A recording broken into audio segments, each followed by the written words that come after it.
Nous sommes à Lubumbashi, dans la province du Haut-Katanga, ici à la semaine minière de la République démocratique du Congo, dénommée DRC Mining Week. Cette semaine qui réunit des opérateurs miniers du monde entier et de la République démocratique du Congo. Occasion pour nous d'aborder justement les questions liées à l'exploitation minière dans le Congo profond.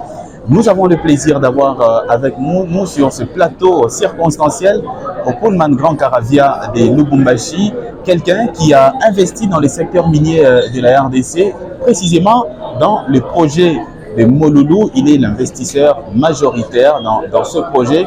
Il s'agit de Mr. Russell Fryer. Hello, sir. Thank you for having me, Patrick.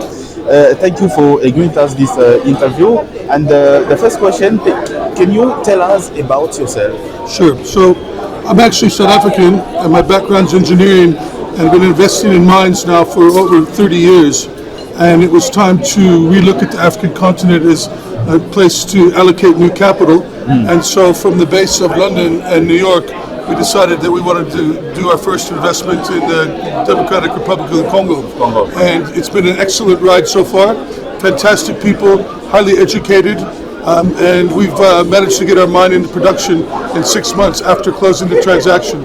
So it's been, this is my third trip to the Congo this year. I'll come back next month, and I plan on spending more time here, hopefully expanding our operations on the ground.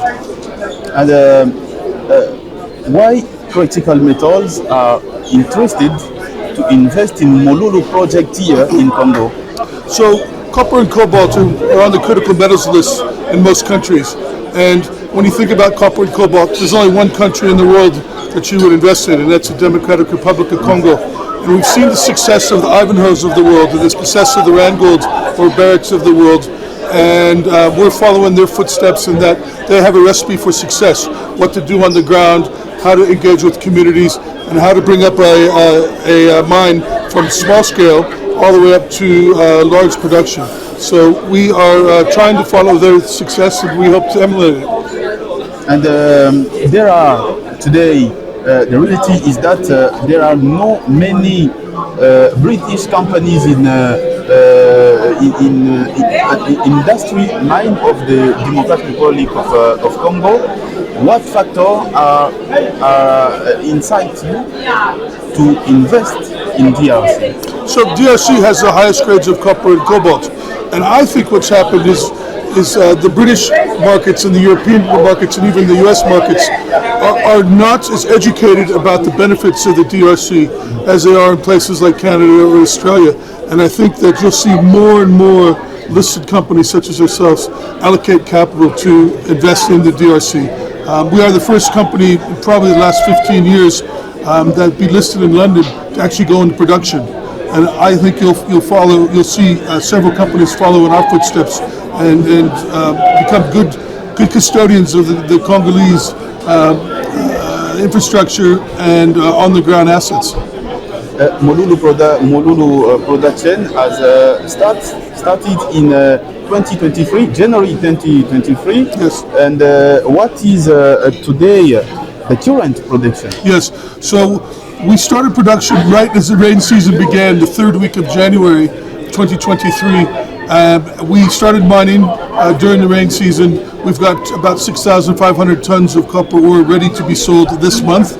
And the idea is to produce a minimum of 6,000 tons per month, ramp that up to 10,000 tons per month over the next few months, and then potentially go to 15,000 tons of copper ore for sale per month. And the idea is we're doing IP, induced polarization studies right now, with the idea of looking to add more property and developing a smelter on our property, and developing a processing plant, an SXEW. So we're in the early stages of analyzing that. We need obviously a feasibility study to come out, but in the meanwhile we want to generate cash and in tandem do a feasibility study. And what are today the influence of local communities in your company, your production? So we have 3 chiefs, and each of the chiefs is involved with decision making in terms of, we've just upgraded the roads and built a dam. Now the idea would be to build a school maybe do some Wi-Fi for the villages. We've actually, we pay the villagers now to have a vegetable farm, and we buy the vegetables from it. So we've actually already started putting money back in on a small scale basis. Then the idea is to do boreholes so they can have borehole water in their villages and such. We have hired over 35 people full-time, and on any single day we will have 10 to 12 casual laborers from the village. And so we've gone from 0 employees to 35 full-time employees. All but 2 are Congolese. Congolese. Everybody's Congolese except for 2. Yeah. And we're going to continue that. The University of Lubumbashi puts out very intelligent, clever people, geologists and mine engineers and such. We don't have to look anywhere outside of the borders for talent. They're very talented people here in the Democratic Republic of Congo. So we're still in the process of speaking to the chiefs about what they require, but we know that we want to build a school. We've already upgraded the roads. I'd like to do boreholes. I'd like to do what we can to be good custodians and good neighbors in the Molulu region. And today, how many investors are in Molulu project? Yes. So because we are a listed company in London, we have several hundred investors. We have great partners who own 30%.